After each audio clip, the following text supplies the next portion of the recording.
Okay. Everybody received minutes from the November 11th meeting. Is there any discussion? There's one correction that needs to be made on it. Wait, can you put the mic closer to you? I'm sorry. On page 4 of the minutes, the condo name that was given as Harbor Condo or Halifax Condo, and it's Harborview. Okay. Item number 6. It's the first full paragraph. All right. So you want to amend the minutes to reflect that? Yeah, it's a correction. It's Harborview Condo instead of Halifax Condo. Okay, that's fine. All right. Any other corrections? Here's a motion to accept with the correction that Linda stated. I motion. Okay. Second? All in favor signify by saying aye. Aye. All opposed? All right. Item number 4, discussion ISB corridor transit-oriented development. Okay, I'd like to begin by saying that, number one, going forward at this point, where you haven't had a meeting for a couple months, we are going to have a meeting every month. You can count on it. You can plan on it. So that is a new policy for all the redevelopment boards. We will have meetings, whether there is an agenda item or not, to come before you. So that's the first thing I want to get out of the way. We have an opportunity tonight to talk about the East ISB corridor. It's been getting a lot of airplay in the hiatus since you last gathered here a few months ago. And there are a number of groups that are out there that have been focusing in on East ISB, which is a good thing, that more people are getting interested in trying to address what we see as some of the concerns out there and the appearance. And there are a number of people who are trying to do something about it. And some of those efforts are going to be local and small. Some are more big picture. And different organizations are jumping in. I wouldn't say it's a coordinated effort in any way, but people are starting to take notice, and that's all a good thing. One thing that we do need to address, because it's coming out of the ISB Coalition and some of the other organizations that have been looking at the transportation side from out at I-95 all the way to the ocean, and really trying to look at how we're going to move people from one end to the other besides using the automobile, so that we know that ISB can't simply sustain more and more cars coming down that road. There's got to be some options. One of those options in transit is to look at how you can create a place where rapid transit, I don't think it's going to be a rail, because it's a question in the last couple of meetings I've had at the other redevelopment board meetings, is what is it going to be? At this point, what I'm hearing, and I don't have anybody who's signed their name to a document to say this is the way it's going to be, but what I'm hearing is right now probably the least expensive model of getting rapid transit here would be with a bus, would be the way to move people from some point to point that would be limited in its number of stops. And you're still hearing the talk about actually taking some form of transit from the current train station, Sunrail, and connecting that through DeLand and on. And how that lays out, how that's going to come in, is still in the planning discussion stages.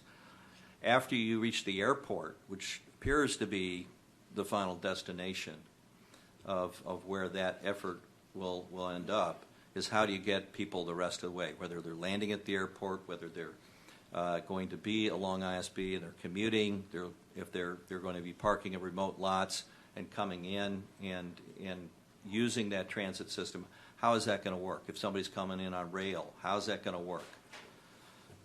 So again, I go back to there's this discussion of a bus system. Well, now it's getting down to, well, what about redevelopment? We're kind of the last piece in that line, and this is where the road narrows.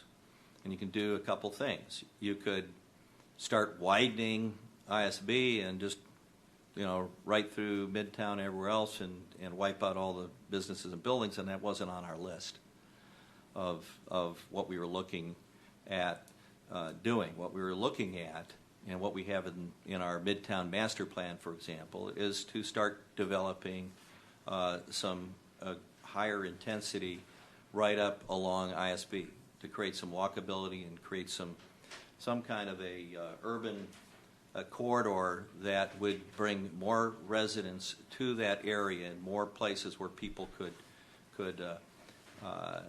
get onto the transit right there along that corridor. And in looking at that and going back and saying, well, how do you go to the next step? The discussion has ended up at the staff level with looking at a transit-oriented development as a part of how we could use an overlay to implement starting to create some density along that corridor. To answer the one comment that we continue to hear is you do not have enough population along that corridor to support the idea of bringing the rail. There's a couple things when you or not rail, but some kind of rapid transit system. When you want to do that, somebody's going to pay for that system, and the funding from the federal government is typically going to be tied to justification that you have the density, the number of people within a certain area to get on that, and that's just the basics. What I'm going to do is, at this point, turn it over for a presentation by Doug Gutierrez. He's in our planning office, and he is going to give you sort of a summary of what he's provided to you in a report. And Doug, at this point, if you don't mind coming up to the podium and taking us through the details of how this TOD overlay works. Okay. Good evening, Chair and board members. I'm Doug Gutierrez. I'm a senior planner with the city. And we're going to discuss using transportation-oriented development. And essentially, it's a planning tool, something in our pocket that we can utilize and create good development within the ISP corridor and the redevelopment areas. Excuse me. Been talking all day. I was also told that I was a little too long-winded the last time, so this will be a little leaner and quicker presentation. I'm going to start with DOT, the state. Their FTP report shows that they support TODs, and they gave it a high priority to integrate land use and transportation connections to make it a livable, walkable community as a primary long-term goal.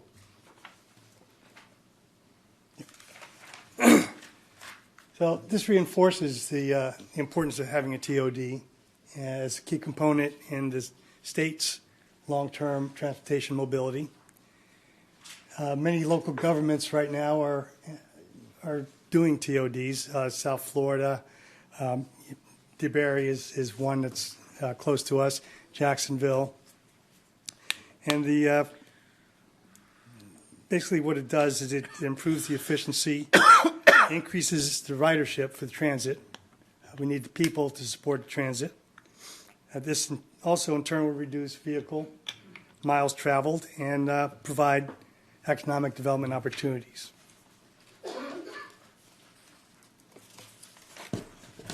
So DOT, in collaboration with the ISP Coalition, county, the city, the Transportation Planning Organization, VOTRAN, the private sector, stakeholders that own property along the ISP, and other organizations did a study on International Speedway Boulevard called the Corridor Master Management Plan.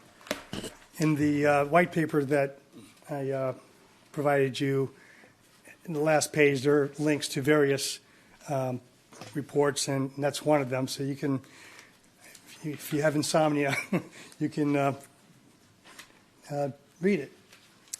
But basically, it identifies a range of solutions to address existing and future mobility needs and advance the long-term vision of the corridor. So such things as integrating transit service like buses with pedestrian and bike network that serves the major destinations.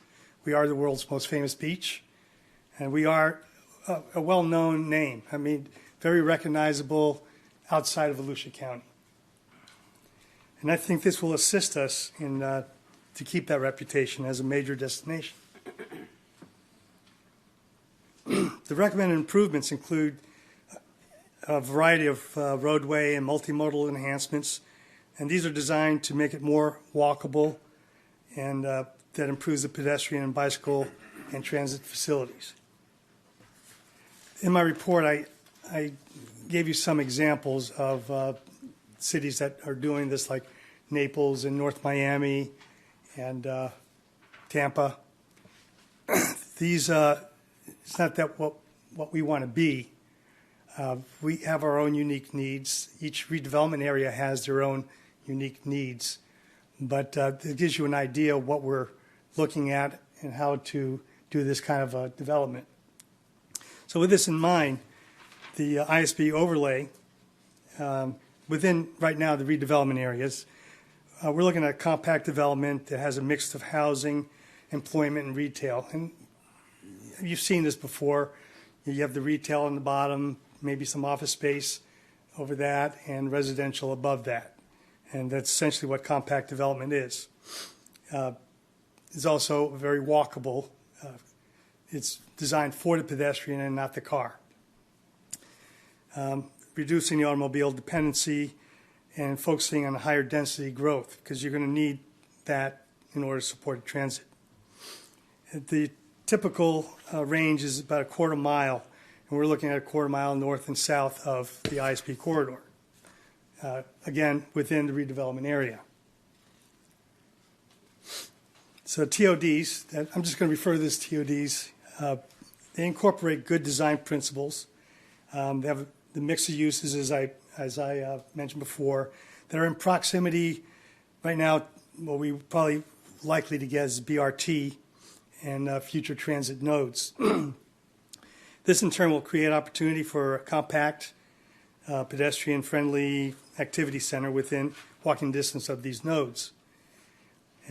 These will be known to leverage major investments in public transit infrastructure, meaning this is the egg and the chicken kind of thing. If we do have this in place and we're getting the density, the likelihood of having transit, BRT, ridership, will be more likely if we didn't.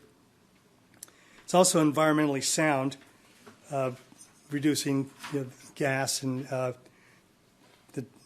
more of a green type of development, and also gives more choices for transportation within the area. The changes will focus on having the most intense development within the ISB corridor. And we want to protect and enhance the quality of life of the neighborhoods. This would also foster redevelopment and revitalization of blighted and declining areas.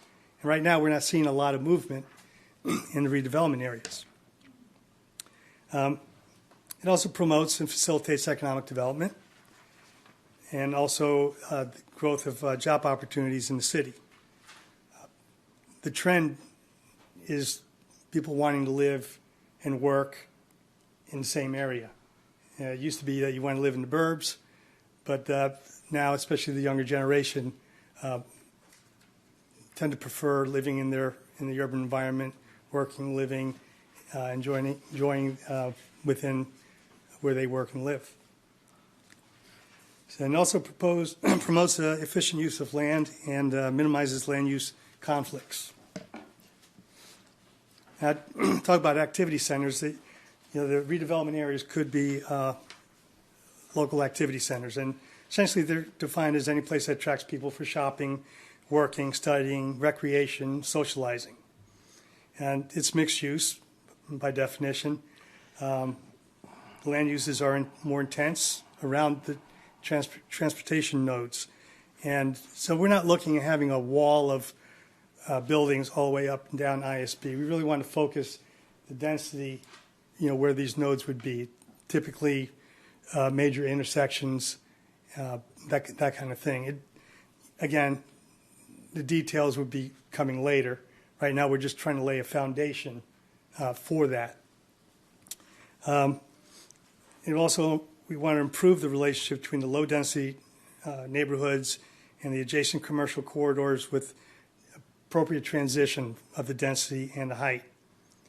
And again, reducing carbon dioxide emissions is green and conserving energy. Another component to this is that we would have the ISB corridor transit-oriented corridor. So this promotes the effective use of using the TOD principles, create transit options that would enhance the accessibility to jobs and other attractions, and reducing the commuting time and transportation costs. And we'll look, at students as well. We have three colleges here, and so we have that demographic that would be impacted. So TOCs, transit-oriented corridors, also facilitate the mixed-use development and to provide the transit stations and the stops along the existing transportation corridors. All these work in conjunction together. So what do we have to do to get this going? Well, the first step is amending our comp plan, a comprehensive plan, or comp plan, we like to call it. This to lay a foundation for a TOD that needs to be amended. And the process is approximately 6 months long or longer. You have to go through several reviews and boards, starting with the redevelopment boards as the affected areas. It goes on to the planning board that acts as the local planning agency that makes a recommendation to the city commission. City commission, in turn, would transmit this to the State's Department of Economic Development, which used to be the DCA. And concurrently, we'd also submit this to the Volusia Growth Management Commission. DEO has 60 days to issue an ORC. An ORC is a objections, recommendations, comment report. Mostly we would focus on any objections they have. And once we address the ORC, and if needed, change our draft and adopt the amendments. It goes back to DEO, and they will determine if these adopted amendments are found in compliance. So it's a pretty involved process. Well, we have to do the comprehensive plan. We have certain elements that we'll need to amend. The land use, for sure. Transportation, obviously this is more of a transportation type of amendment, and redevelopment and economic development elements. Looking at increasing density and intensity within the ISP corridor, the quarter mile area. Develop requirements for density bonus and transfer of development rights, which is currently in our comp plan as a policy to create a TDR. Develop guidelines for TODs and establish activity centers and establish a corridor along the ISB. What these amendments aim to achieve is promote the use of transit by the mixed use and from moderate to high density within walking distance of these transit nodes or stations. increase ridership for all forms of transit. We want to create attractive, vibrant station areas. We want to create an efficient, safe, and convenient environment to travel on foot, bicycle, transit, or car. We aim to foster and support continued growth of the city's economy and encourage quality building and streetscape design that support the CRA's master plan. And again, reduce auto dependency. So how do we do that? Once we have a comp plan amended and in place, we still need to figure out how we do this. And this is where the land development code comes in. This is the nuts and bolts, if you will, of this process. This is where you get into the actual design, the landscaping, the building, architectural styles and heights and all that. And if you looked at the North Miami plan, which was an award-winning plan, it has a lot of those details in it. And it restricts heights in certain areas and provides higher density and heights in other areas.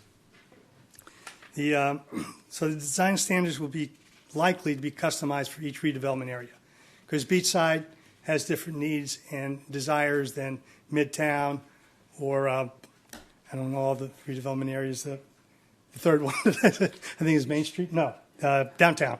Yeah.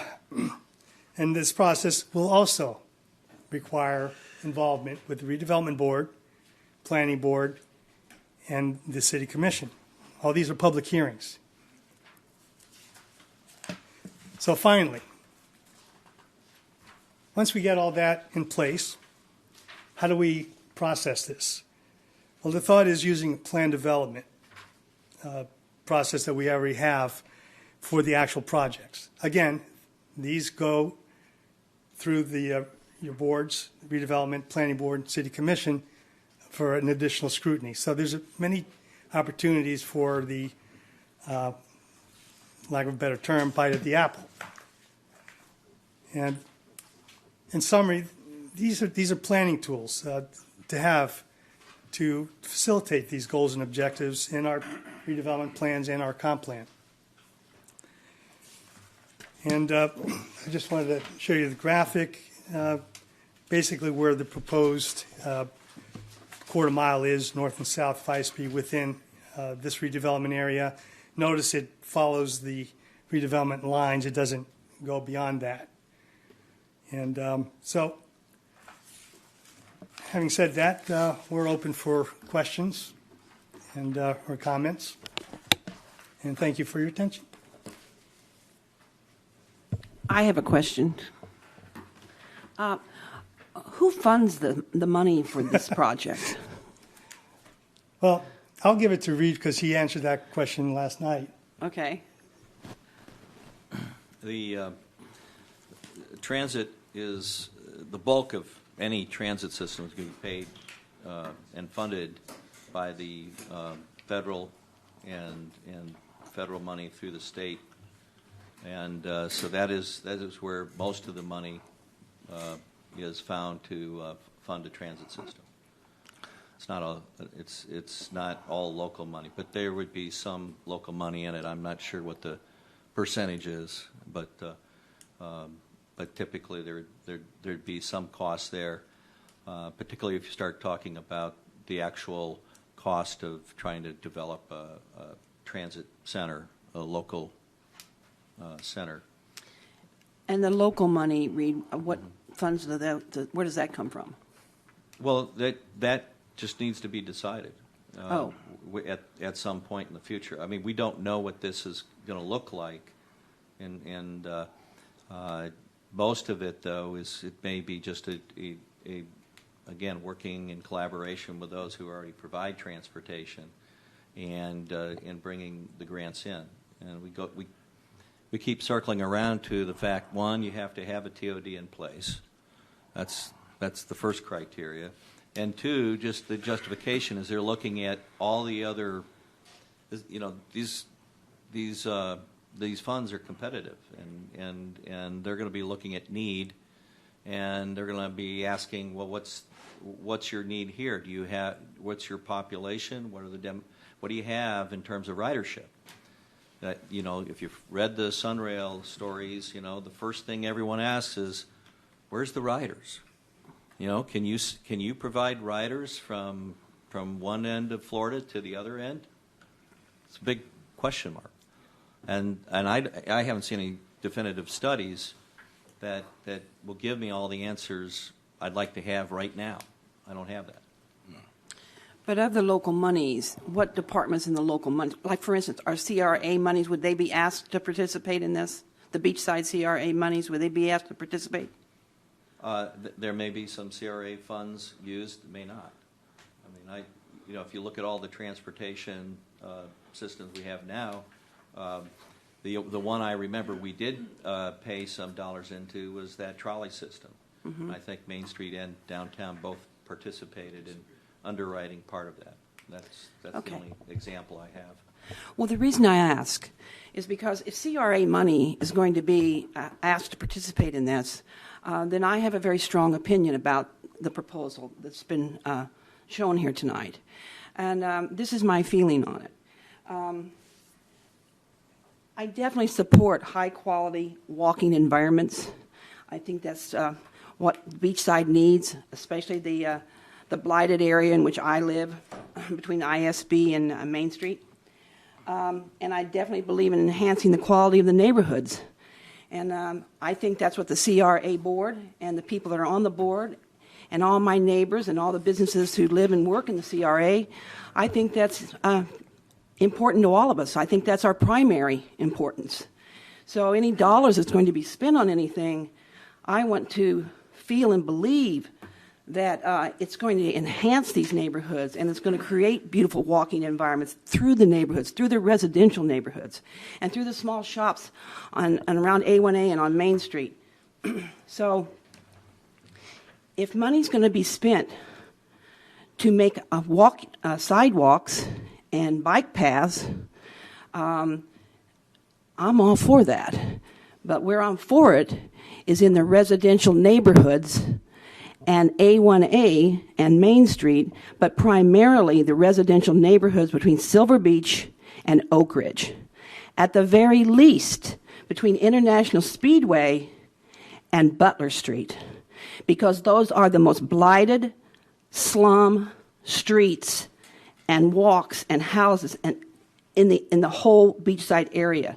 So if we're going to create a friendly pedestrian walking environment, let's start and spend the money in the residential neighborhoods where the people have moved in now.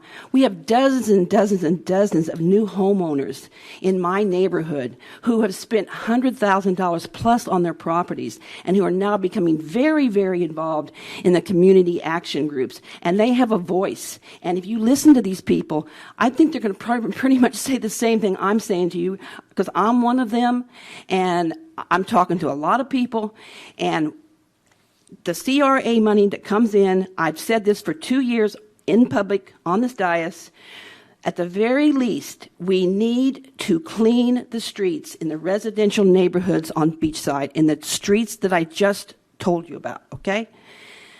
So if we're going to put up, and I love the new, there's a small group of homeowners who are volunteering. I don't know if anybody knows about this, but they're volunteering to plant trees and bushes and flowers along ISB.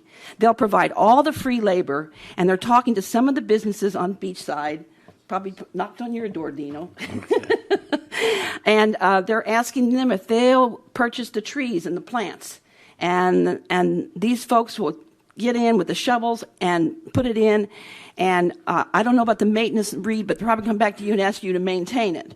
But what a wonderful, wonderful show of concern and interest and love for their new home and their new community here.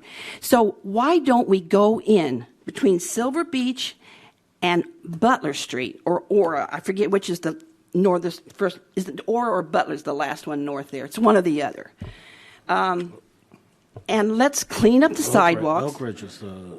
Are you talking about for Well, the the block between Aura and Oak Ridge is really quite nice. I mean, it's much nicer than all those other blocks. So it's in a least amount of need for this. What I'm talking about. I'd like to see it from Oak Ridge to Silver Beach. That's my suggestion. Okay, so let's go in and let's on a regular basis. Let's clean these streets. Let's trim the bushes and the trees. But let's fix the broken sidewalks. Let's put in let's fix the broken streets, the broken sidewalks. Let's put in flowers and trees. On Grandview, we could even put a bicycle path next to the sidewalk. We could enhance these neighborhoods. Let's start with the homes and the residential neighborhoods. So when this grand transit system brings people across the bridge and to our neighborhoods, they got a pot of gold at the end of the rainbow, at the end of the trail. There's something to see and to go to. It's wonderful to enhance ISB, but you can come down to my street, and if you step 10 steps off of ISB on Oleander, it's a slum.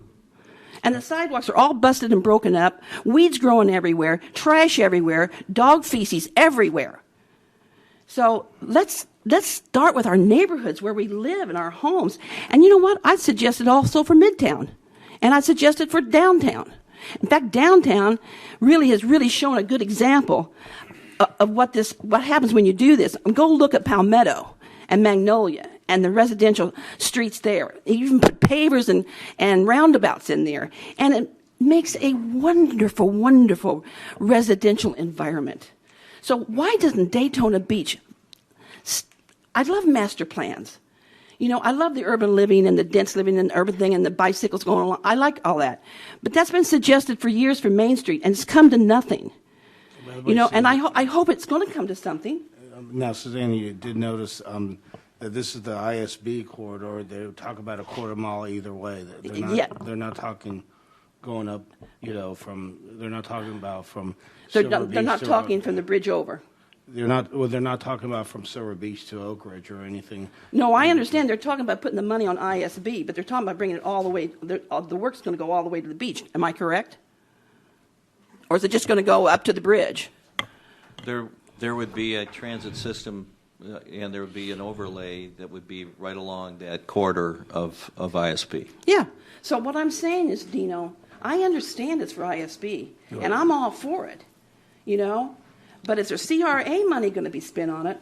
I'm saying to improve the streets and the sidewalks and pedestrian and to have a high-quality walking environment, you need to do it in the neighborhoods, the residential neighborhoods, before you do it on ISB. Then go do it on ISB. That's my say about it. And I'm sure a lot of us have comments to make concerning this.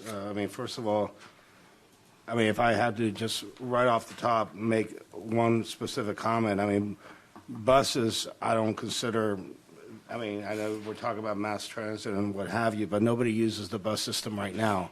And I just don't see that being, so we have some, I guess, anything, is it going to be a trolley? What's it going to look like? It doesn't, it's not like, to me, I'll be like, oh my God, now I'm going to start using the bus. If it were something, and I know that you say it's unaffordable to do rail, but anything less than that, I don't think you're going to get a bunch of people using, That's just personally. And I know that there's a cost aspect that goes along with it, and obviously we're going to have to listen to the public and see what everybody has to say. And by the way, I'd like to recognize Commissioner Ruth Traeger, who's in the audience right now. But all right, so should we go ahead and open up the floor to public comments, or how would you? I think you want to probably ask the rest of your board members, and if we could, and Let's then start with Jamie. Yeah, I just have one concern, and that is changing the comprehensive plan and the land development code. And I understand you need to do that in order to move forward on this to some degree. But when you change the LDC, doesn't that circumvent the process of approval for individual projects? Apparently your mic's not on. Do I have to ask that whole question over again? Am I on now? Yeah, I can hear it. When you change the LDC, does that circumvent the process of approval for individual development projects? No. Oh, there it is. There it is. Now I'm on. Yeah, there you go. Okay. Once again, when you change the LDC, does that circumvent the process of approval through the boards for individual development projects? It doesn't if we're talking about a planned development process, which is what's being suggested as the process that you would go through. So it would be considered a rezoning. It would come through this board, the planning board, city commission. Okay, each project that Each project each would, development that yes, came in. but it would be would public go through hearings. that process? Yeah. Okay, that was my only And a concern. neighborhood meeting now is in place for those PDs. So you have to start with the neighborhood meeting before you even show up Right. here. But once you change the land development code and allow for much more denser properties, then when the project does come up before the board, it will come up with it meets the following criterias. So you're almost at a position where you have to accept the project. Am I not right? Or like, for instance, if density was increased, if whatever elements were put in place, then somebody comes with a planned development before this board, then suddenly that we'll be looking at whether they meet the criteria. Then we're in a position where we kind of have to pass the project. Well, for you, you're going to look at the criteria in any planned development process and make a recommendation going forward as a whole to the planning board and city commission, which ultimately make those decisions. But one of the things that happens before this process even gets this far is you would have to create not only a change in your comprehensive plan, but you're also going to have in the land development code all of those details that deal with landscaping, the aesthetic look, compatibility. All of those standards have to be addressed first in that land development code to create this TOD. And it's there where, and I'll give you an example, is we have standards along the ocean. You can't develop a mass of buildings across the ocean anymore. We've changed that, okay? So that same process you have to go through and determine how you're going to do this, and so there are other cities that are creating these TODs, and there are examples of how they are able to make sure, number one, they're not just giving away greater density, they're also making sure that what the public needs in return is going to be a part of that process. Because remember, a planned development is not just coming in here and getting, you have to give. Right. And so it's a two-way process throughout, right up to the city commission level. Okay? All right. So any changes to the comprehensive plan or LDC would apply only to that overlay? Yes? No? Right. That's the intent. It'll be you'd address an overlay, and you might address what happens within that overlay, and how do you address, the relationship between where you are in ISB versus, and I think a lot of concerns. If I were somebody living a block away or 2 blocks away, how is that impacted? So those are the kind of issues you have to address as a part of trying to create the changes in the land development code that will accompany that overlay. Okay, thank you. Hey, Linda? Reading it, I think it's a great plan, but I agree with Suzanne that we really need to be improving the neighborhoods, because density seems like that's one of the first things that come up. You have to have density in order to have riders to use a transit system. So if you improve the neighborhoods, then the density will improve. And if it's basically from the airport to the beach, with JetBlue coming in, we're going to have a lot of people flying into the airport. They would be using a transit system to get to hotels on a beach. That would be where they'd want to stay. So I don't think there'd be a problem with the number of transit people either. Okay, Teresa? Doug, question, but I want to say something first. I've lived in an area before where there's been development such as this. It was more of a walking community. We had restaurants down below. There were some office spaces. The units that we lived in had certain elements to them. All of them had an element of fire and water. Certain things, whether it be a koi pond or a swimming pool, fire pits, those types of things. So it really encased people actually being outside and enjoying it. Very dog friendly also. There's a lot of outdoor restaurants and stuff such as that. Really great community. As I'm watching and reading and trying to see how things would develop, I know you said there's other areas that have done this. Is there obstacles that we've seen them struggle with that we could possibly learn from? Because obviously, you go to put buildings up, but there's not enough people to ride yet. One area I lived in, they did where only certain streets you could only have mass transportation. So you had taxi cabs could be on those roads, your bus systems, those types of things. So no other cars could be on those roads. Those roads were very well traveled by bicycles, people walking, farmers markets on them. So they were very heavily populated by people, but yet only public transportation could hit those roads. When things like that start happening, it prevents other people from going down certain roads, which keeps them parking in certain other areas and walking more, which is what we all probably need. And so I think it's a great thing, but is there something that's happened in the past that we could possibly learn from? Because I'm thinking, yeah, let's build all these nice, beautiful buildings, but yet the people aren't there yet, and we're not sure if we're going to get enough people to support the public transportation system. When we get to that level, which would probably be more like the design in the LDC, we definitely study other communities and what they've went through, what obstacles they had, and obviously we want it to be for our needs, and we don't want to be Naples. Well, it's a nice city, but we want to be Daytona Beach, and we do look at what other cities have done and what issues they had, what really worked, and see if that would work in our community as well. So yeah, we do look at that. We try to make planners are plagiarize all the time. If we see a good ordinance that might work in the city, we'll borrow from them or another city.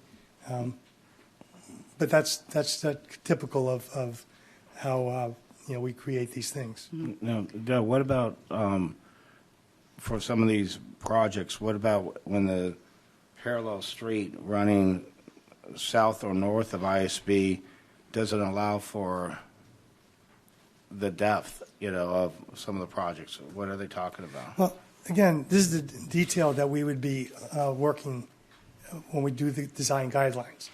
Whether require certain FAR, certain setbacks from the neighborhood, might require them to step the structure. Again, we have to look at in more detail. At this point, we're just looking at providing the foundation for these type of things. So the details are not really going to be in the comprehensive amendment level. It's going to be in the land development code. And we're not really changing the land development code as much as adding to the land development code, in particular, for the TOD type developments. And the only other comment I have is I think that once things start happening and things start to happen and go up and start to be building things, I think that positive, fresh look, clean look is going to spread. And Correct. I think that I know we're worried about specific areas and where the CRA money is being spent, and no one said what money is being spent. We don't really know. And I understand everybody's concern on that, but I think when we see things happening, it's that close to you, your gap becomes smaller. And to get that part cleaned up isn't as big of a project so much as it currently is now. Yeah, it does lend itself to that, spreading out and improving areas even outside. If you look at typical TOD outline, they'll show the quarter mile and then a half mile. That half mile and beyond is not where the development's going, but it affects those neighborhoods. Also, they can utilize, all these amenities as well. Excellent. Thank you. Okay. All right, Gil? What's that? Okay, and Suzanne, you've already commented. Dino, all right. All right, well, I guess then we're going to be opening it up to the public. What we've done in some of our other boards is we're using when we have a number of speakers, if you want to use a 3-minute rule, I'd be glad to keep time for you. All right, is that acceptable with the fellow members? Okay. Before we institute the 3-minute rule, I'm not going to do that to Commissioner Ruth Traeger. I'm sorry. No, would you like to speak first?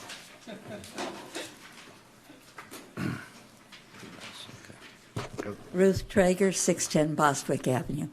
I have a number of questions. Okay. First of all, the infrastructure. I imagine we need to have new infrastructure. Who's going to pay for that, the developers or the city? Also, you mentioned about preserving historic resources. Preserving historic resources and redevelopment is kind of sometimes counterproductive. Also, you're talking about height, but you don't mention how high. You're talking about density. That is not mentioned or compared, so we can tell about how much it's going to be. This also entails money. You're talking about rapid transit. How frequently will these buses or whatever they are, trolleys, run? There's a mention of a transfer of development rights. What does that exactly mean? The CRAs, I believe, were supposed to enhance the neighborhoods in the CRA districts. I don't know how this is going to help the neighborhoods per se. Also, will you be using eminent domain? And not only do we have college kids, but we have an older generation also, which from, I understand, the baby boomers are getting older. Also, if you are going shopping, how are you going to take all your packages onto rapid transit? And that's the questions I have. Thank you. And thank you very much. And I also had that question about what does it mean by transfer of development rights? Transfer of development rights, TDRs, essentially you have a piece of property that's now used as a park or something that's not utilizing the development rights they have now. So for maybe a cost, a price, you can transfer those rights, say, residential or commercial, to another piece of property. And you no longer can use those on that property, and you can increase the density or intensity with that. Now, with that, obviously, we have to get something back from that.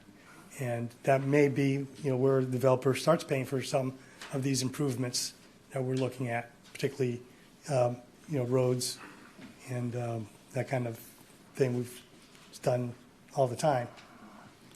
And it's in our comprehensive plan right now. It says we need to do by 2012, so we're a little late. Have TDR policy in place. So. Okay. All right. I have a question. I'm still a little confused.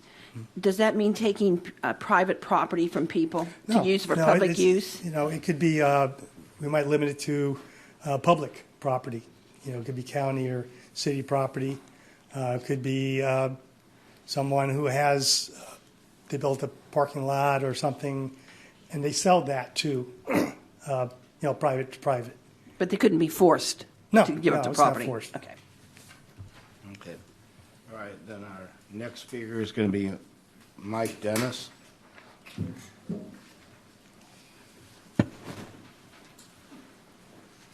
Good evening. My name is Mike Dennis, 625 Lenox Avenue, Daytona Beach. Thank you for the opportunity to speak. If I understand this right, and I'm not familiar with all the terms, but it sounds like what we want to do is increase the density of people or the living units on a quarter mile both sides of ISB, and another document I've seen as much as 1 mile, and so that we can justify a rapid transit system in the east-west corridor. What happens north and south? I mean, and then in last night's proposal, there was a real pretty pedestrian walkway down the middle of ISB, bicycles and a path and all that right in front of where the Kmart is. Well, that's taking traffic, auto traffic, right away. Are we trying to limit the number of cars that can make it over to the beachside? I guess I'm confused. Thank you. Thank you. Okay, our next speaker is Amy Pyle.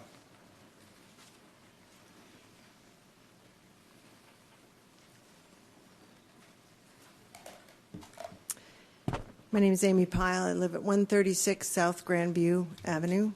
I would have liked to have heard what Mr. Mayara and Mr. Paspalakis had thought, and so I was a little disappointed that you skipped yourselves. But I see a plan before me that looks as if a giant eraser is poised to wipe out a quarter mile north and south of ISB, including my house. To clarify, it seems that we must increase business and resident density in a transportation-oriented design to get the bucks from the federal government and imagined developers who will build along this corridor. Nobody is proposing anything fancy schmancy like a monorail, a high-speed rail, something wonderful. This is all about a fast bus and with 4 hubs and some fancy bus stations. You say there is no way a developer will build, and I may have the numbers wrong, but it seemed like last night you said there's no way a developer would build an 85-story building next to ISB. But I would like to get that in writing, because I don't want to have to be at every planning meeting from here to eternity to make sure that doesn't happen. You will have to change the density to something more reasonable for me and my neighbors to swallow this plan. Why not show the hubs of development that would look more like 4 or 5 beads on a string rather than a half-mile wide path that looks like a tornado went through? Property values in Surfside Village have at least doubled since 2010, and probably more. So the time to get the land cheap has come and gone. Many residents have told me that they think blighted properties are in our area in order to drag the values down, a plan that is obviously failing. Surprisingly, some of these same properties that I can see from the windows of my home are owned by board members here. Also, I do not understand the 20,000 square foot minimum on this board's area of concern, which seems designed to keep homeowners like me out of CRA meetings.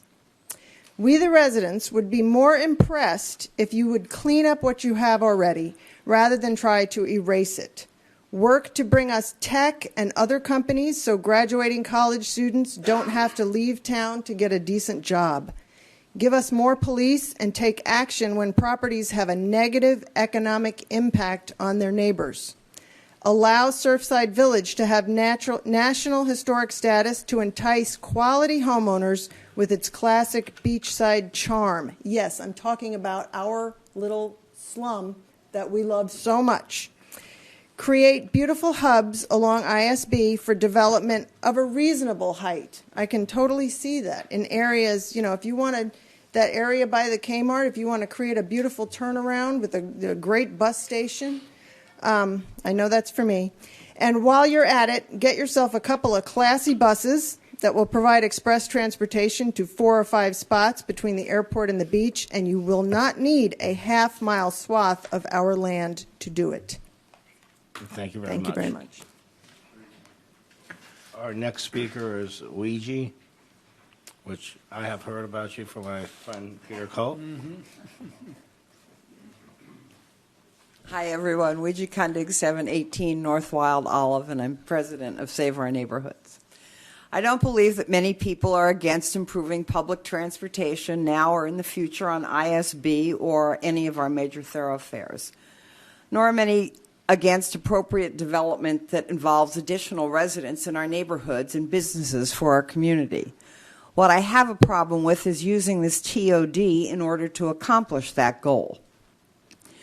I believe that there are very immediate problems on all of our major thoroughfares that should be addressed before we even begin to codify this plan, such as making code a priority, improving our demographics by supporting entrepreneurship, improving our single-family housing stock, increasing policing, beautifying, and making certain our infrastructure is up to snuff, which we know it is not.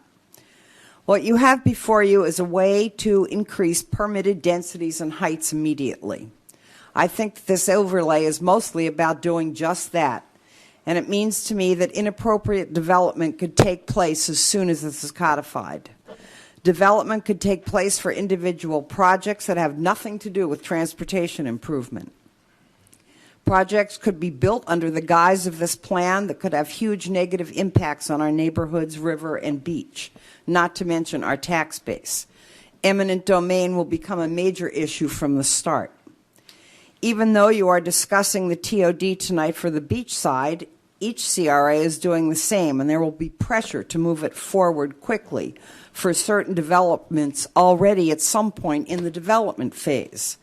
For instance, in Midtown, dorms for BCU and more low-income housing. In downtown, low-income housing on the vacant car lots. How does any of that help our tax base and raise property values? On Beachside, it is inappropriate development being considered for the White Pearl along the river and the city's vacant property on ISB. All this for residents and tourists who have not appeared, judging by our many vacant lots.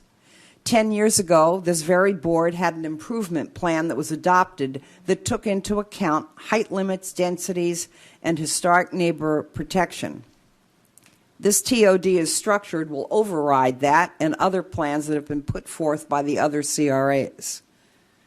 I believe we need to pay attention to what we can do now and not codify something so generally written that may never come to fruition in our lifetime, but will promote if you build it, they will come philosophy.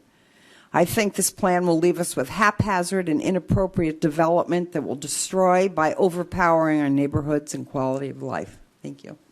Thank you very much. Our next speaker is Dan Harshaw, I'm sorry.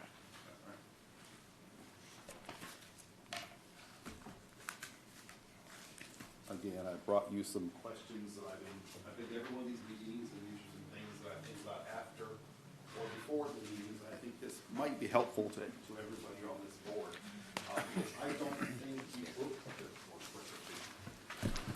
Dan Harshaw, 115 Lenox Avenue, and also 100 South Beach Street. We have a business on Beach Street, so I'm part of the downtown, which this concerns me as well as being a resident on the beach side.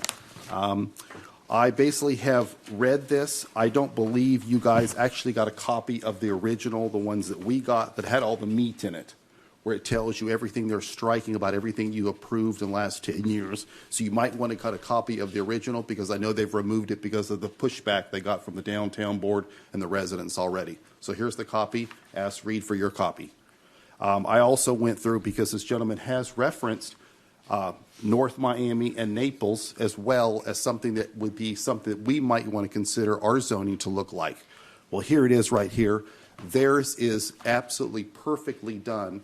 And remember, North Miami does not have a beachside. It's called Bal Harbor. And I assure you, they do not allow what this project would allow. They do not have units, density units of 80 units per acre. They do not have unlimited heights.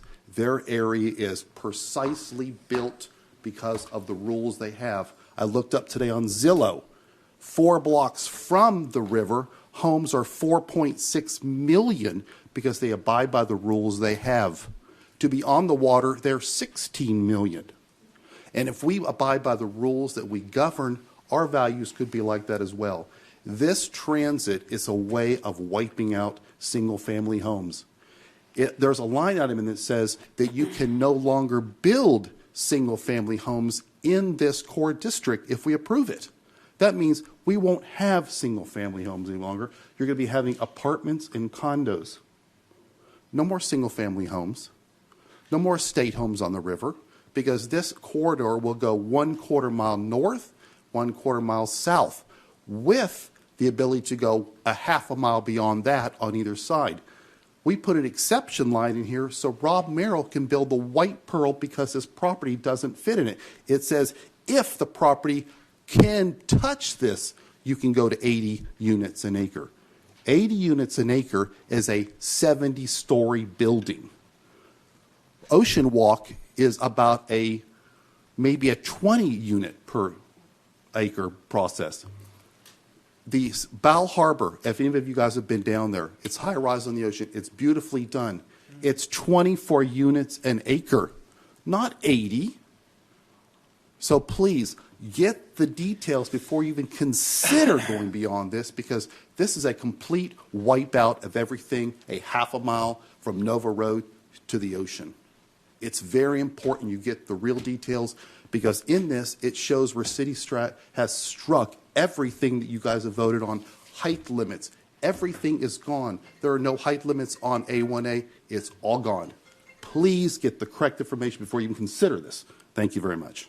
By the way, I noticed that you were at the redevelopment board. At the end, they ended up recommending that a workshop be held. Yes, that was it. Most of the members, because they had not gotten the information, like I said, they got the original documentation. I think it's different from what you have, because they went through it all and they pretty much decided this is way overwhelming to make a decision tonight to recommend this being moved forward. So that's why yours is a discussion item, Midtown's a discussion item, because it's so comprehensive, it literally changes the life of everybody a mile off of Nova Road, because you're talking major amounts of land. And one question that I've asked you, and maybe you can ask Reed, is how many people per square mile are required to do a TOD? Because Daytona Beach only has 1,000 people per square mile. North Miami has 7,000 people per square mile. How can you get government funding when they're going to say, you've only got 1,000 people, folks? You don't need mass transportation for 1,000 people per square mile. What do we actually have to do that? So yes, please, this needs to be a discussion item for the next 6 months, not move forward. There's no voting on this. It's a destruction of downtown, Midtown, and the Beachside. Okay, thank you very much. I have a question. Can we Yes. ask questions? Yeah. You're saying it's a 1/2 mile north and a 1/2 mile south of ISB, That is correct. that you could have no single-family homes? You are not allowed to build a single-family home in this transit district any longer if it's voted on. That is correct. So,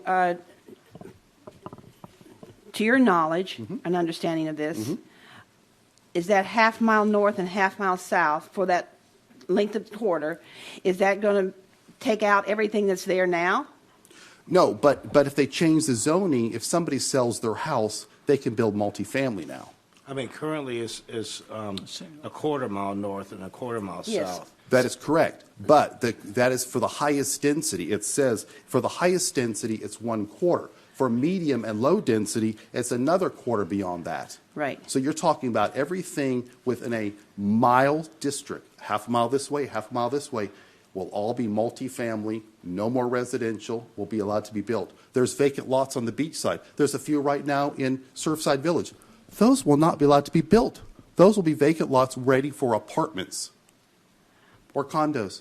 So the structures that are there now, no matter what they are, they would be grandfathered in That is and my- allowed to yes. stay? Yes. That's the way you're reading it. At this that's my time, that's your interpretation. understanding, of it, correct? Yes. Okay. But if anything, if this were passed, anything that wanted to build a new single family or rebuild on a single family lot, they would not be allowed to do that. That is correct. Thank you. And please, you can help me out, Rita. I'm trying to store its nest here, but this verbiage in this that Mr. Chisholm has asked us, you guys not to see yet, what we got, you guys need to get a copy of this because this really impacts your life. Thank you very much. Thank you very much. Thank you. Reed, I'm sure you want to comment. May I?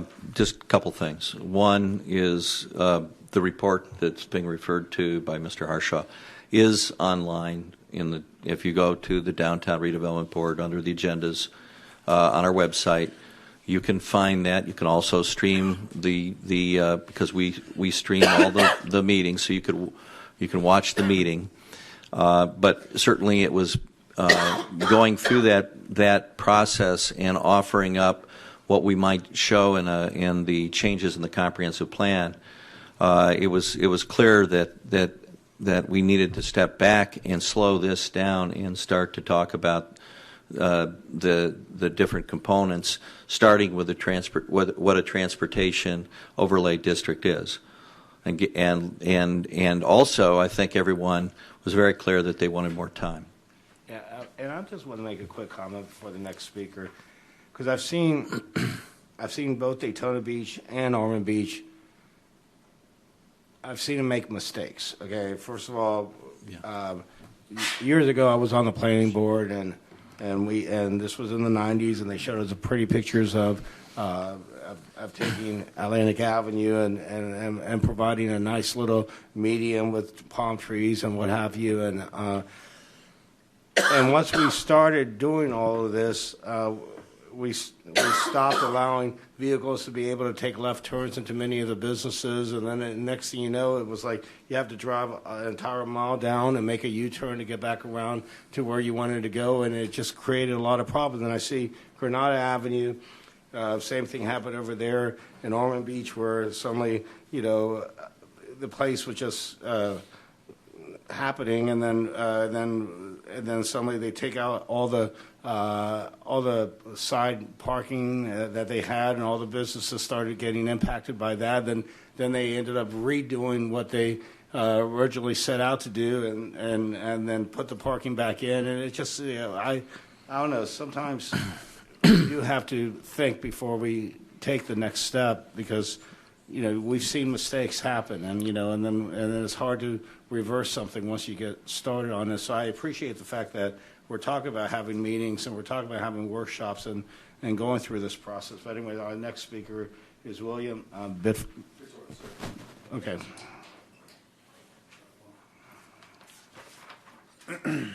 First up, following Ruth here is kind of tough, because she hit on a lot of the things I was going to mention. But number one is what I'm excited about is... State your name, please. My name is William Bittorf, sir. Address? Sorry about that.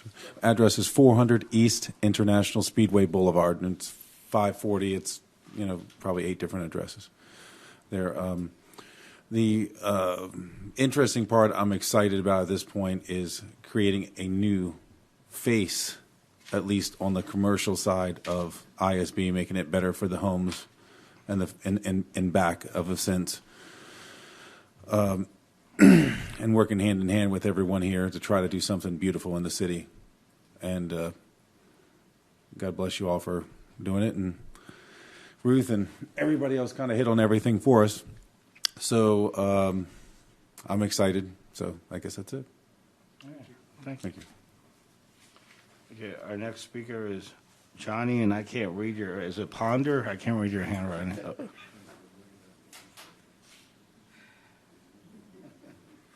Actually, okay, thank you. It just the letters ran into each other.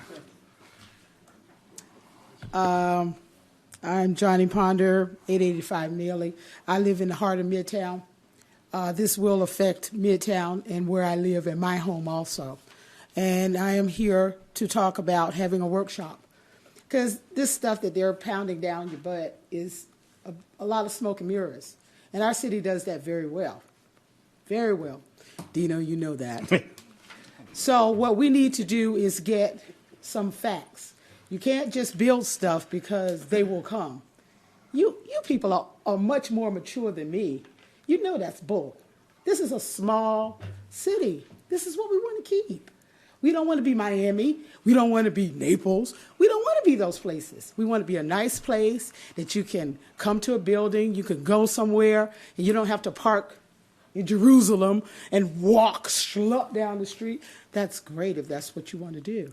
But we have an older community, and a lot of people don't want to walk, whether they're sick, whether they have bad legs, whether all of that.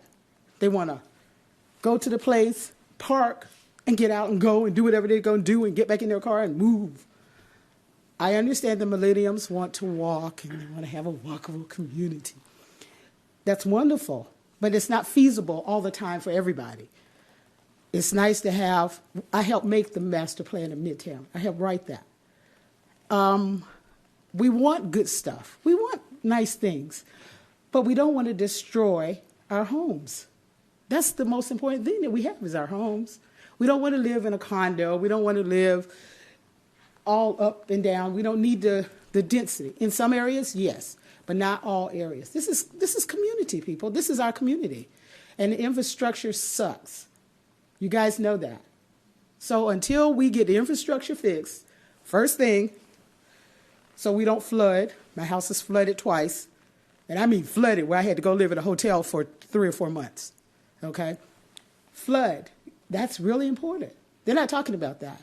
They're not giving you any specifics. We need a workshop, and they need to be held accountable, or we're going to vote it down. That's just it. We don't need all of this crap. Stakeholders is all of us, not just the business. It's everybody in this room are stakeholders, not just the business, all of us. And we need to be considered. You don't just do stuff and then come and tell us later. We want to have some input before you start. And right now, there is no plan. And I'm terrible about this speaking. Thank you so much. Yeah, thank you. And I do agree. We're all in this together, and I'm sure that whatever we work out, will be acceptable to most. But anyways, Elizabeth Barnes.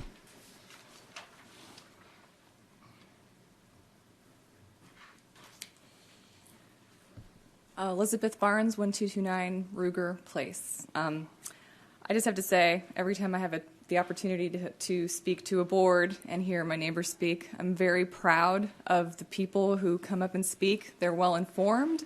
They know what's going on. They've been part of the same processes that I've been a part of, like visioning plans. And I'm always concerned when I see something like this that feels a little bit like a red herring, a TOD that is a giant eraser. I think that was an apt metaphor. I'm glad to hear that we are scrutinizing things. I'm glad to hear that we're asking really smart questions because these things are complex. I know that running cities are a lot of work. I'm a working mom, a working parent, like many of you probably, and I know when I have a lot to do, sometimes I dream big, but really I need to do the laundry, a.k.a. build infrastructure, right? Fix up broken sidewalks. And so I'm happy to see that we're reminding ourselves that we have to acknowledge our gifts, right? So single-family homes, beautiful historic neighborhoods. I live in a house built in 1922 on the Beachside. I love it. People talk about New Smyrna and Flagler Avenue and even what is happening in downtown Beach Street where we've got, mixed use and single family, more density, but it acknowledges those kinds of infill projects, acknowledge what's already here. And I don't see that in a plan like this. So I appreciate the scrutiny. I appreciate the time. I appreciate an open process. And we need to keep having more and more organized conversations. And that's what I hope from the city, is that the process of moving forward stops stalling in a sense. I love Miami. I'm going to go there in a couple weeks and hang out and go to a spa. It's beautiful. But I love this place too. And I have a be here now feeling about Daytona. I don't want to be somewhere else. I understand planning. I have an 8-year-old who's going to be an 18-year-old, right? But there's a balancing act between acknowledging where we are and planning for the future. And I wish that plans like these acknowledge that balancing act. So thank you. Thank you very much.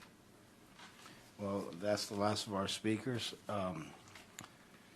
Reed, how do you recommend that we, because obviously this is a discussion item, would you, should I open it up back to the board and discuss maybe possibly workshops that we could, or are we going to, when the B Street Downtown Redevelopment Board met and they talked about a workshop, was it, obviously this is going to impact downtown, midtown, and the Beachside. Is this is there a proposal that all three boards meet together to discuss this item, or how? Because not that I'm aware of, but I would say what I'd like you to focus on is the beachside, and redevelopment, and our plans, and as we go forward, we've really got to talk about the redevelopment plan. There's ISB splits 2 redevelopment areas. You may be one beachside board, but you got 2 redevelopment plans created in 2 different times. One back in the early 1980s, one in 2001, and so they're very different, but they're going to have to be considered as a part of this overall process, as well as the land development code, the comprehensive plan. And if we get as far as putting something in place, then you're going to have a plan development criteria as well. At least that's what's considered at this point. What I would say is right now you want to talk about what you just heard. If you want to have further comments or you have questions, it doesn't end here. I think that we'll continue having maybe a workshop. I don't know how this is all going to end up, but as soon as we end this meeting here tomorrow, I'll be starting the conversations about, okay, what is next? What are we going to do? We'll gather back with the staff and determine how do we proceed here with all the information we have from the 3 boards. Yeah, I mean, there were some valid points made earlier, especially the one that really got to me is that somebody was talking about the in front of the Kmart, and they saw a bunch of, basically doing away with driving lanes in order to put more pedestrian-oriented or bicycle lanes or whatever. And I could see us impacting the corridor in a negative way if we do stuff like that. And I don't think that was the intent of the drawing. Maybe was misinterpreted, but that was not the idea. That was actually taking part of the private, part of the private land, and so they put a car in there, and I don't think they meant to put the car in there. We were looking for the transit in there as well. Okay. So that was just a picture that came from some of those early studies that they were doing when they were talking about transit. And okay, because you can see the validity and how that could impact us in a negative way. Sure, but I think there's a lot of information, that, and what I'm hearing from everybody is still this need to have more information, clarification of the facts, a fact sheet. There are a lot of questions that were asked, they're submitted. What are the answers? And not all those answers are going to come out in this meeting, but there are going to be certainly an opportunity to, I think, answer a lot of questions that are here. These are good questions, and we should be putting something together, I think, to answer each and every one of those questions. And Mr. Harshaw has some valid points. I mean, some of these numbers that I see, 80 units per acre, obviously we weren't given that, or I didn't see that in our in the item that we were given. But you said that is online if we go to the. That's online, and absolutely, and. Why were we not given that if it was given to the other board? Because we've said that's too much information. Let's pull that back because that's a lot, and that was the comments from the people that were in the audience and as well as our board members. That was, you're trying to shove this down our throats. So okay, let's back up. Let's talk about the transit overlay district concept. So what you did was back up and say, hey, let's have meetings. Correct. Let's come to numbers that people feel more comfortable with. That we might be able to make this work. Is exactly. We did not think that was fair to the boards. We pulled that off. But you're welcome again to get online and look at the document that the downtown board did receive. I have a gentleman with his hands up.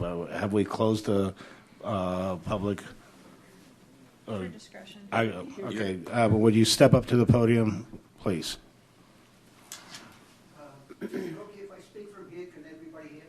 I'd prefer if you could come to the podium. I'm already. My name's Frank Nahikian. I live at 43 South Hollywood, and we're snowbirds. So we don't have a great, a huge vested interest in the community, but we have a little bit. And my question is, this is a public project paid with public funds, I presume. Does anybody have any idea what the budget is? We already talked about that. We don't know Not yet. been established yet. Okay. What they're trying to do is come up with some kind of corridor, and then what they said was the federal funding would be based on. They're trying to elicit federal funding for this mass transit, and so I understand. Two of the prior speakers used the word confused. One was Suzanne. The other, I think, was Ruth, but I'm not certain. And I'll add myself to that list because I'm totally confused, and I think a lot of the board are as well, because I haven't heard any specifics. The other thing I heard was that there has to be a vote on this. And if it's a public vote, they should have all the information. If you people are going to vote, I suggest you do vote tonight, and I suggest you vote no, because this is crazy.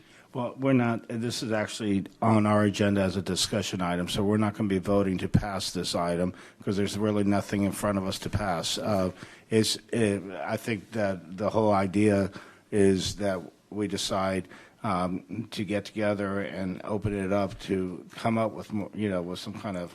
Is there a representative of the community on the development board? Yeah. We all the Yeah, representatives. We all have to, yes, Mr. Nikian, we all have to live or work in the CRA district that we are representing, yes. Yeah, we're not elected here. So you're the people who are going to be doing the voting?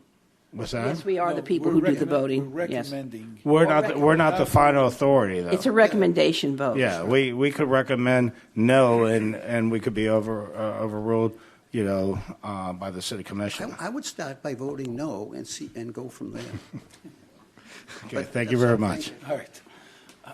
Okay, let's go ahead and. I think legally, technically, we can vote because it was set up as an item to vote on, as a recommendation, was it not? Discussion item. There's no draft before Was it set up for the other two boards to vote on, and then they decided not to vote on it? Is that how that worked?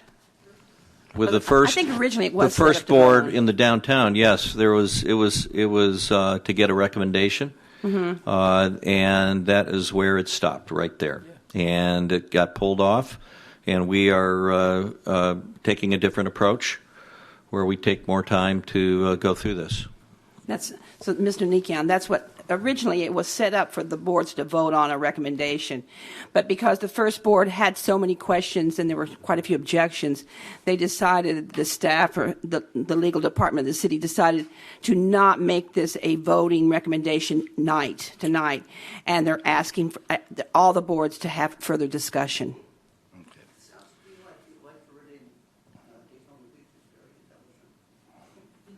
All right.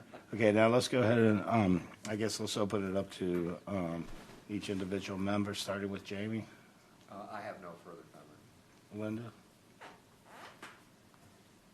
I can see a lot of people's objections to and fear of losing their homes with this plan. But where I live is an 82-unit condo on an acre, and it's mixed in with beautiful homes along the river, and our condo probably generates at least well over $80,000 in property taxes, and you have 80 people that are there all the time, and so they're using the businesses, and that's one of the things the city needs. So I think we need to be a little bit more open-minded about how this is going to be, and anything that is going to be proposed will still have to have approval. Is that right, Reed?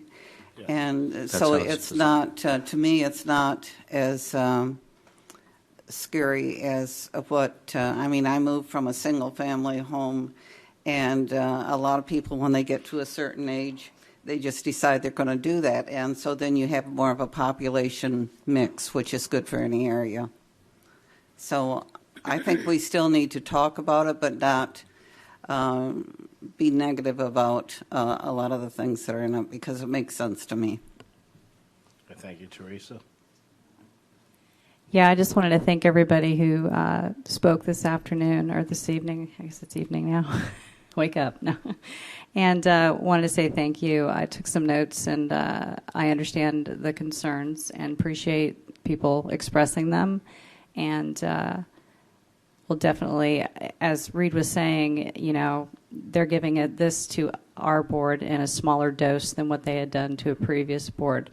And I think each and every one of us on the board here will seek to learn as much as we can to better understand everything that's going to happen or could possibly happen, so that we are going to educate ourselves to make sure that we're making the right decision for the area. And I know I heard some extreme concerns of eminent domain, houses being taken away and big buildings going up and things like that. So for us to learn to better understand, you know, what the plan actually will do is something that I will seek to understand and get more information on. But thank you for your comments. Before we go on to go by, I just want to mention that I think I'm probably one of the biggest experts on eminent domain in this area. And the state of Florida has done away with the ability for redevelopment purposes or what have you to take somebody's private property for any type of private gain. It's strictly public use. Okay, but anyways, okay, but they're talking about buses right now. They're not talking about anything major here. Okay, go ahead. I got a couple of points to make. By the way, the gentleman that said about Bal Harbour, I went through the same thing with Bal Harbour. I got few units in Bal Harbour. So first of all, we got to decide, what do we want to be when we grow up here? That's number one. For the past 25 years, we've been going through the same thing. So we got to decide what we want. I think the secret to this plan and to the city staff and everybody else, I think it's a lot of workshops. It's not only one or two. It's going to be a long term. We have a reputation in Daytona that if it takes 5 years somewhere else, it will take us 15 years over here. So I don't think anybody should be concerned about that it's going to happen tomorrow. And the lady, I was asking my opinion about this. I do have an opinion about this, but I think what we need to do is, first things first, is we need to bring the people on the beachside. We need to bring, beachside needs help. Any way we can bring people to the beachside, it would be very, very appreciated. And I agree with Suzanne that certain places needs help. But there's ways of doing that. We can't turn our back on developers. We can't shut the doors and tell them you cannot come in. And we cannot forget the neighborhoods. So there's got to be a middle place where we all can meet in the middle. I was on both sides of the place. I was fighting the city for 15 years. And now I work with the city, because if you can't beat them, you got to join them. There's got to be a middle place to work together. There's got to be a place. And I think the place where we all, the residents, the business people, the developers can work all together is workshops. Now, something I hope a lot of people know over here. We contribute more money to the state of Florida than a dozen places I can name, from Melbourne to Cocoa to everything else. But we get a third of the money they get. That's true. Why? Because we only have on the books 65,000 residents. So we got to get that clear. We got to get good jobs, good companies, good whatever, everybody suggested here. It is absolutely right. But how do you do that? It's not by saying, no, cut this project and say no to this. No. It's by all working together. And I'm speaking from experience. Please, believe me, you can look at the record. I fought. It costed me a lot of money, but I learned that I got to work with the city. You can't fight them. You got to work with them. There's got to be a middle space that everybody can agree to. This plan over here, it says 80 units. I can bet anybody here that it will never happen 80 units per acre. I develop, I do construction. There is no way they're going to put 80 units. They're going to compromise. They're going to have to compromise. There is no way they can put 80 unit. Now, as far as Ball Harbor, and we should never compare ourselves to there. I lived in Miami for many, many years. They get almost $9 million an acre. We can't even get $350,000 an acre. So, we got to, and like she said, it's I understand everybody's concern. I got concerns too about the residents. I have properties on both sides, on the beach side, on the resident sides, on every side. But we all got to work together. We all got to work together. How do we do that? I think the last board that had a discussion like that, what they said is, like the staff said, let's back off and let's find a different way of approaching this. And I think we should give them time and listen to what approach they want to come to this. And I think the secret to this is workshops. It's not putting sticks in the wheels. I'm telling you guys right now, because if I ask anybody, would you like to pay more taxes for your properties? Nobody's going to say yes. Nobody. But to do that, not to be able to pay more property tax, we have to bring in more infrastructure, more companies, more. I don't want to talk about the pay and the salaries and everything here because we're very, very low. So we got to bring in quality. Not quantities, but quality. Okay. Now, that's one thing. The other thing, too, is the Beachside is a major player. You can look at ISB. 15 years ago, ISB was not as good looking as it is now. But they got away with it. They were able to do what they did now because of everybody getting together and because of the grants they got and because of everything else. But it's not only the city. It has to be the city, the state, and the federal government. And we cannot be ignored either. Not the business people, not the residents. Okay? Right. Thank you. Suzanne? Well, Dino, I just want to ask you something. In answer to Ouija's comment about transportation is public, so in an eminent domain situation, transportation would be for public use. You said, well, no, they're just talking about buses here. I know what I said. They're talking about buses. Obviously, if they were talking about putting a facility for the buses to, some kind of mass transit facility where the buses all meet and stuff like that, that's a whole different ballgame. But I really don't think this is a scheme, an eminent domain scheme right in front of us. I mean, I think that they're trying to do something for ISB corridor. Well, what do you think about Mr. Herzog's, we haven't been able to see the report yet, but where it's going to be a mile square where you're not going to be able to do a single-family home after the grandfather's out. Yeah, that's something we're going to have to discuss in the workshop. That's certainly a lot more than just talking about buses. Yeah, that's something we're going to have to discuss in the workshop. This is, what I read coming into this meeting is a quarter of a mile. I did not know that the quarter of a mile expanded to a half a mile with less density and so forth. It does not. I'm just going to get that out right now. It does not. But you can look at that for yourself and read it for yourself. Okay. But that document you see is in the past because we're not going to be producing and just bringing that document back. Okay?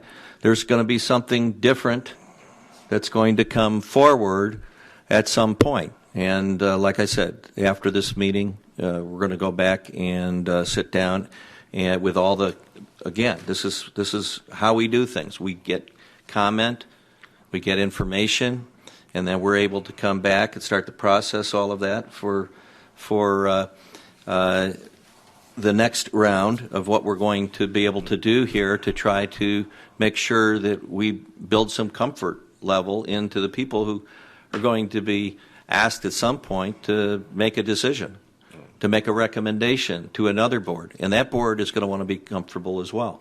So we need to be clear about it, and you can tell I don't have all of the information. The staff doesn't have all of the information. There's a lot of research that's been done to get this started, but we wanted to start sharing this with you, and the sooner the better because there is a great desire to change Daytona Beach, the ISB corridor, for the better, and this is what we're trying to do. I have a quick question for you, and I'm sorry. I know that we're talking about changing of the land development code is a 6 months procedure, that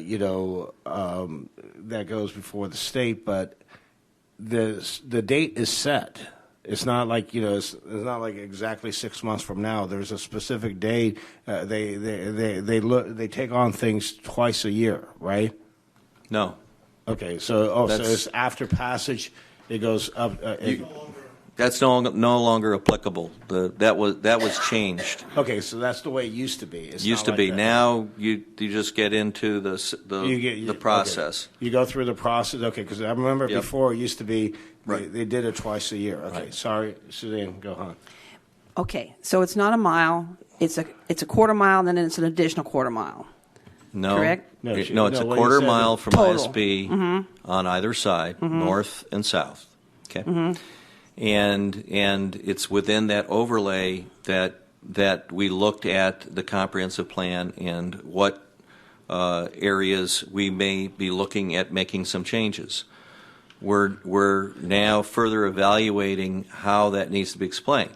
I don't think the intent is, number one, to do something with single family. Remember, we just changed the code, the land development code, to give particular protection to single family. That was very important, I think, to the elected officials here, was make sure that when it comes to a single family residence, that they're not being impacted In fact, that regulation. if I recall, it's the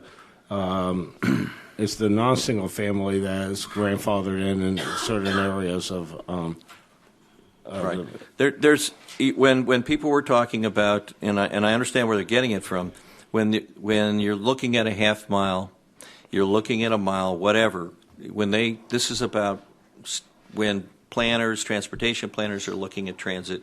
They're looking at what they see in their studies and their models, not an overlay district, but in their models, that beyond a quarter mile, there's how many people are coming from there, how many people are coming from there. That's just part of some research that's been done. It has nothing to do with trying to create a transit corridor within which we change or, as was said, add an overlay district, a regulation that provides give and take for someone to build a greater density. So that's what we'll continue to be working on as staff.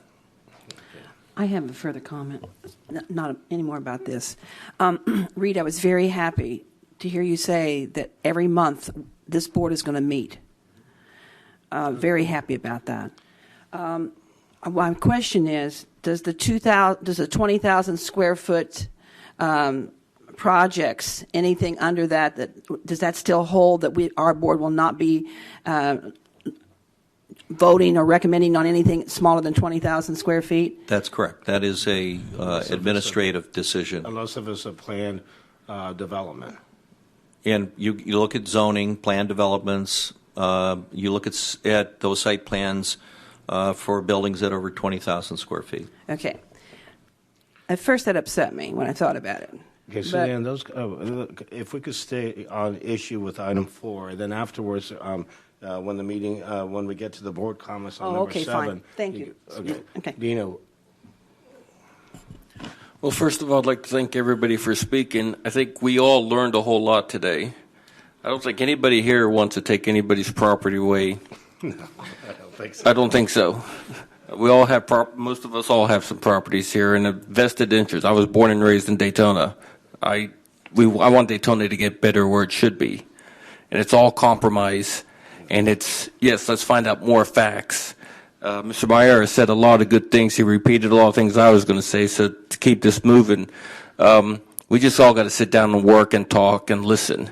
Everybody listen to everybody, and we can come up with a great idea to help Daytona.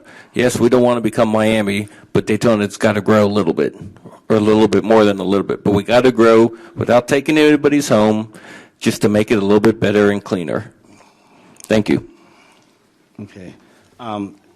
What I've heard, obviously, from pretty much everybody on the board is, workshop.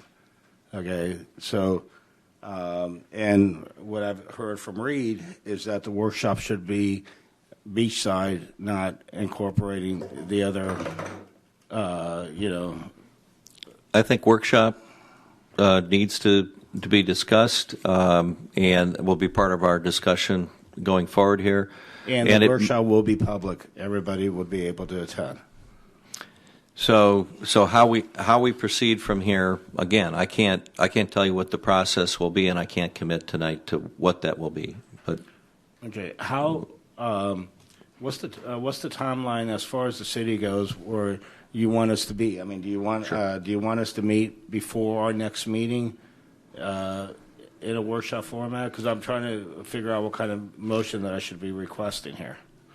Well, what I would say is we're first of all, you can ask us and set something. I'm not sure from a timing standpoint for staff how long it'll take before we're going to come back. If we can come back at a regular meeting, whether there's going to be a workshop, how that's going to be handled. So again, I'm not going to make that decision here.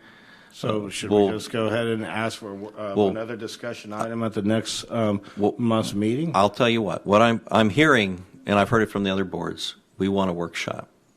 That's loud and clear. And it's clear from people who have been in the audience, and everyone has said, look, we want a workshop. So I'm hearing that part. That's loud and clear. But we're going to have another meeting next month, and there may or there may not be a meeting in between. We'll just have to see how this plays out. Okay, so you're not looking for a motion? I'm not looking for a motion, but I will promise you as staff, I will go back and we will be addressing this, understanding that I think most people would like to have more information before they get into a meeting where they're going to have to make a decision. That's what I'm hearing. No problem. Okay, well, I guess we're going to go on to item number 5. I hope that pretty much answered a lot of everybody's questions over here. Redevelopment project update. Okay. Let me come to my place here. Okay. Number one, there's a rumor out there that there's going to be summer concerts again this year at the band shell. So, somebody can either dispel or confirm the rumor? lineup will be posted very soon. Well, I'll give you the list. We ended up going before the city commission and before the city commission and got approval. And let me see, where's my list of the summer concerts? Is right. While you're looking, 18 concerts, I believe, are Yes. in the lineup. The city will once again be helping to underwrite some of the fireworks. The Friends of the Band Shell, I believe, are getting a lot of sponsorship once again. This is mostly about sweat equity. It's about the public. It's about free concerts. Yes. You don't have to pay for admission. Right. And that's just an incredible thing that happens during the summer. And just to give you guys the rundown, we're going to start off with Billy Joe tribute, and all these. I'm going to name the bands, but they're all tributes. Okay, so don't get too excited. But they're very good. They're pretty spot on. Then it goes on to Bon Jovi, U2, Earth, Wind and Fire, Fleetwood Mac, Elton John, Eagles, Journey, Bob Seger and Friends. And let me tell you, the Friends are going to be Madonna, Lady Gaga, and it's going to be neat.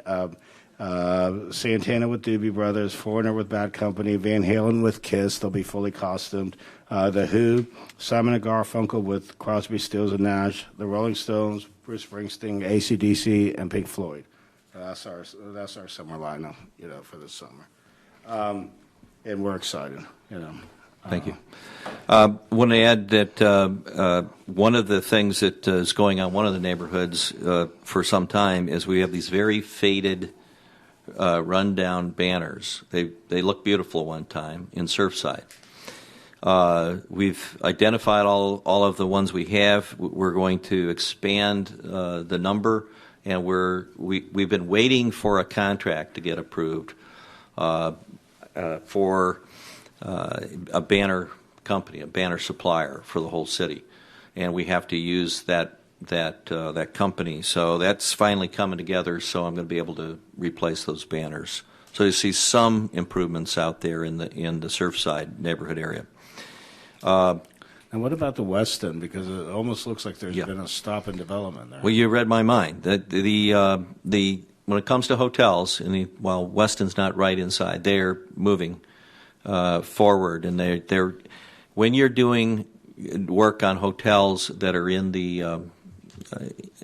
along the beach, there's a lot of permitting that has to happen, and there's a lot of issues with trying to rehab hotels when it comes to structural. It's just amazing what Salt Air does in this area. It's one of the highest concentrations you have, and so that is coming along. Let's talk about hotels. And has the city been helpful in,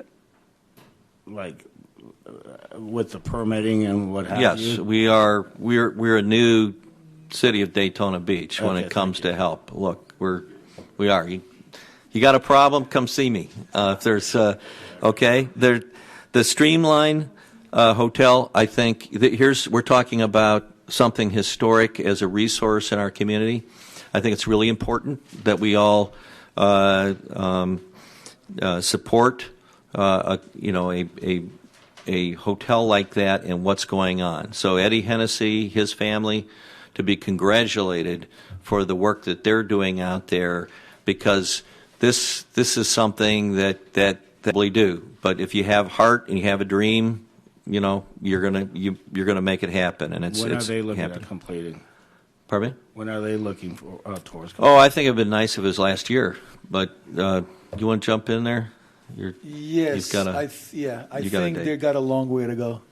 I'm right across the street. They got a long way to go, but they're looking at the end of this year.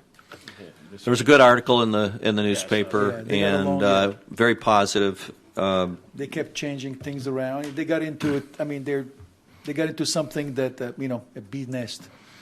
And this is quality. I mean, there is now what they're doing right now is top quality. Right. I see it every day. They went from Band-Aids to opening a can of worm to a bee nest to getting stung to now scratching everything off and starting from scratch. And the end result, I think everybody in the community is going to be happy. Yeah. I think everybody's going to be happy and proud of what they did over there. And speaking of our small businesses, I do want to put a shout out about our newest restaurant out there on ISB. And if you haven't seen it, because they're kind of tucked away, but they're right just directly to the east of the 7-Eleven, just to the east of Peninsula, and that is called Las Olas. And Las Olas is an Argentinian restaurant, and it is top notch. You just won't believe it. You just got to walk in there and experience it. So East of the please. 7-Eleven on ISB? Yeah. So check it out. When it comes to parking, you're going to be looking at a challenge there. But I would say that it's well worth whatever walk you have to make to get there. Okay. The other thing I want to mention is, and the other two hotels that everyone talks about is Proto Group and the Hard Rock. Both are actively moving as far as no one's giving up, no one's throwing in the towel. They're still moving forward. There's discussion going on right now with permitting on the Hard Rock, with some of just like with the Westin, you're dealing with parking lots, you're dealing with walkways, other things that are public amenities. We have to have some of that as well put in place. Now, you still have to have all the commitments for the sales of condominiums and have that all cinched up. But they're working on it. Financing with Proto Group, same issue, is trying to bring that to fruition. The City Commission just recently approved a change for phasing of the Proto Group. I'm going to tell you right now, I'm going to go out, stick my neck out here and say that it's going to happen a lot faster than the schedule that was presented to the City Commission. And I think we're going to see the hotel built sooner than anyone would expect. Like that's Proto Group. That's the Russian guests that we have here are ready to try to push that out. Okay, I'm not betting anything on that, but I'm telling you, it's looking good. Well, I think it's smart that they, well, of course, it's 2 towers, so they've got the condominiums that are Right. separate, which is great because if you have to pre-sell them in advance, that prevents them from building. So I Right. think it's great that they broke that back down into 3 phases. And it may be that just those 3 phases might cinch right back up, and may be able to pull it back together. We don't know. We'll see, but it's just sounding very positive right now. And Reed, you mentioned the Westin. Is that the Desert Inn you're talking about? Yes. What?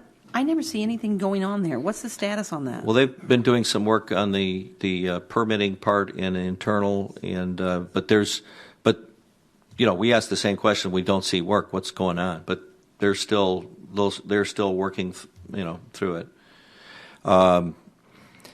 The other thing that I want to mention is when we speak of hotels, there's one that was approved called the Blue Water, the Gateway. That particular project you may have noticed if you haven't already, but there's been an improvement there. It's called taking that banged up fence down. We met with the owners a few weeks ago, and they have spent the dollars to at least get started here, clean that fence that was an eyesore on ISB. So that's step one, and they cleaned up the property too. They went through, they cleaned it all up. So at least little things like that they're important to us. Every day we have to drive over that bridge and see that. Then the last thing I want to mention, because it's out in the public in terms of sending out a request for proposal that happened at the very end of this last year for that other side of ISB where we have acquired and assembled property. And we have about 2 acres there. And there's a couple other properties that are adjacent to it that would be part of a new possible development. We had one submittal. I'm not at liberty to go into any detail about the project at this time. There is now a opportunity to perhaps work with one developer to see if we can get something out of the ground there. So we'll hopefully see in the next month some information that we might be able to get out there for the everyone in the public. Can you give us a clue on what kind of development? It's not 80 stories. It's not necessarily going to be 80 units an acre, but we asked for mixed use, primarily residential, to take advantage of the views of the river, and that was the what we asked for. So we're evaluating whether or not we're going to get what we asked for. Okay. All right. Okay. I guess we're going to go to item 6, public comments on items that have not come before this board. Okay, is there anybody that'd like to speak?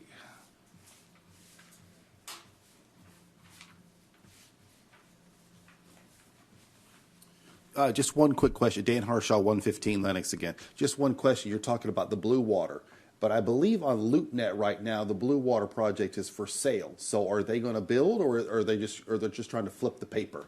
I mean, because right now it's undisclosed price. It doesn't tell how much they want for it, but it's for sale. So obviously they are not going to build if they're selling their project.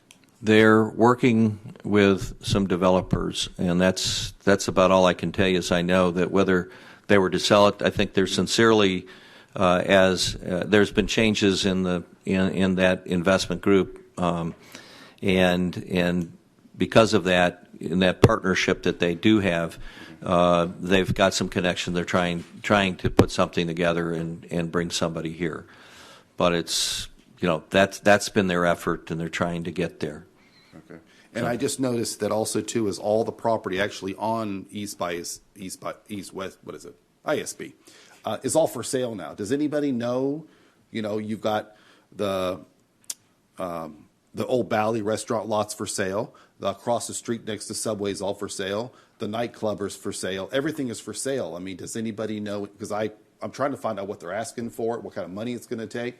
And I think now if the city really wants to find somebody good, now's the time, because now's the time to get it. Maybe the city needs to buy it. That way you have a little bit more control on what's going to go there, because there's no doubt about it. This transit authority thing, if we can do responsible development, East ISB could be beautiful. And I truly want it to be beautiful, because I can honestly tell you, I lifeguarded when I was 18 years old, and I went to that Subway every day for lunch, and it looks exactly like it did 30 years ago. And it's time, and, so I think that maybe I'm hoping somebody in your department's going to push somebody to buy those properties, and let's get it moving. And I'm so glad it's not going to be 80 units an acre, because I'm not going to allow you to go 80 units an acre. Thank you. Mr. Harshaw, Will Biddorf owns the nightclubs and quite a bit of the property. He spoke here tonight. Oh, that's okay. Yeah, it's all for sale. There's a for sale sign on the whole street now, including the nightclub. Yes. Well, you might talk to Will about it. Yes, the big parking lot across the street, everything's for sale. By the same, it's Surf's Up Realty. They go right across the street. So I don't know who owns that. Well, that's what I'm trying to find out. Is what do they want most for it? Most of it, I believe, is owned by the Biddorfs, isn't it? Is it? Yes, the Biddorf family. Yeah. And well, hopefully, someone with really deep pockets, Dino, might want to consider buying it all. Okay. Any other comments from the public? Is there any board comments? Linda? When you're talking about things being for sale, that historic church on the corner of Peninsula and Earl Street is for sale now, and it's actually the entire block from Hollywood to Peninsula. That it's so close to the Ocean Center. It seems like it would be wonderful if the city would buy it or some developer would buy it, and I can just see that historic church being converted into a restaurant. They do that a lot of times, and they're beautiful, and I would think it would get a lot of business. So I hope people will look into that and have it developed into something that will add to the area and not take away from it. Thank you. Any other board members? Okay. Seeing none, I adjourn this meeting.